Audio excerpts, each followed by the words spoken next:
দেশে ১২টি city corporation সহ সব পৌরসভা এবং জেলা ও উপজেলা পরিষদে প্রশাসক নিয়োগ দিয়েছে স্থানীয় সরকার মন্ত্রণালয়। এটিকে সংস্কারের প্রথম ধাপ ও ছাত্র জনতার আন্দোলনের প্রত্যাশা পূরণ হিসেবে দেখছেন সংশ্লিষ্ট উপদেষ্টা। আর সংস্কার করে ব্যাংক, রাজস্ব ও কর সংক্রান্ত কার্যক্রম সহজ করা হবে বলে জানিয়েছেন অর্থ উপদেষ্টা। এছাড়া গণ অভ্যুত্থানে গণহত্যা তদন্তে সহায়তা করতে আগামী সপ্তাহে জাতিসংঘে প্রতিনিধি দল আসবে বলে জানিয়েছেন স্বরাষ্ট্র উপদেষ্টা। আজ সচিবালয়ে আলাদা আলাদা অনুষ্ঠানে এসব বলেন তারা। রিপোর্ট করছেন রকনউদ্দিন। গণ অভ্যুত্থানের পর সিটি কর্পোরেশন সহ স্থানীয় সরকারের অধীনে থাকা দেশের প্রায় সব পৌরসভা এবং জেলা ও উপজেলা পরিষদে আসেননি জনপ্রতিনিধিরা। তাই জনদুর্ভোগ কমাতে শূন্য পদগুলোতে প্রশাসক নিয়োগ দিতে পারবে সরকার, এমন বিধান রেখে সংশোধিত স্থানীয় সরকার অধ্যাদেশ ২০২৪-এর খসড়ার অনুমোদন করে অন্তর্বর্তী সরকারের উপদেষ্টা পরিষদ। আর ১৭ আগস্ট এ সংক্রান্ত অধ্যাদেশ জারির একদিন পর সব জায়গায় প্রশাসক নিয়োগ করে প্রজ্ঞাপন জারি করেছে স্থানীয় সরকার মন্ত্রণালয়। এটা হচ্ছে পুরো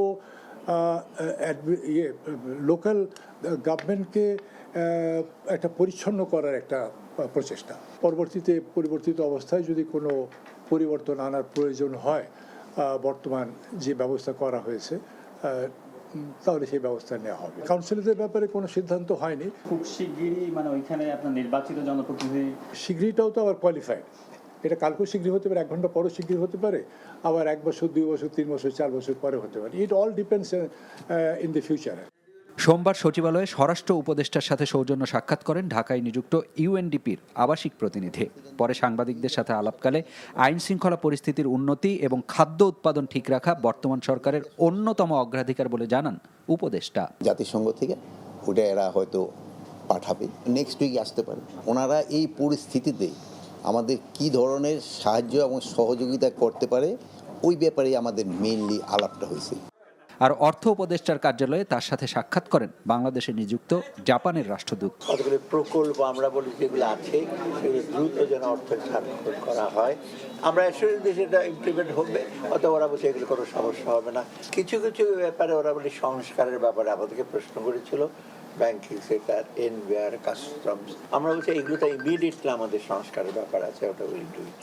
এদিকে রেলপথ মন্ত্রণালয়ে প্রথমবারের মতো অফিস করে রেলের জমি, টিকিট সহ সর্বক্ষেত্রে দুর্নীতি শূন্যের কোটায় আনার আশ্বাস দেন সংশ্লিষ্ট উপদেষ্টা। এবং আমরা কিন্তু কনস্ট্যান্টলি মনিটরিং করবো। এই যে রেলওয়েতে যেসব সিদ্ধান্ত হয়েছে, আপনারা মনে করবেন যে না আমরা বলে দিয়েছি একটা বক্তৃতা, এটা কিন্তু বক্তৃতা না।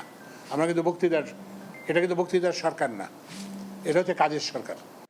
দ্রুতই রেল মন্ত্রণালয়ের সাথে সংশ্লিষ্ট সবার আয়, ব্যয় ও সম্পত্তির হিসেব নেওয়া হবে বলেও জানান ফাউজুল কবির খান। রকনউদ্দিন, NTV news, Dhaka.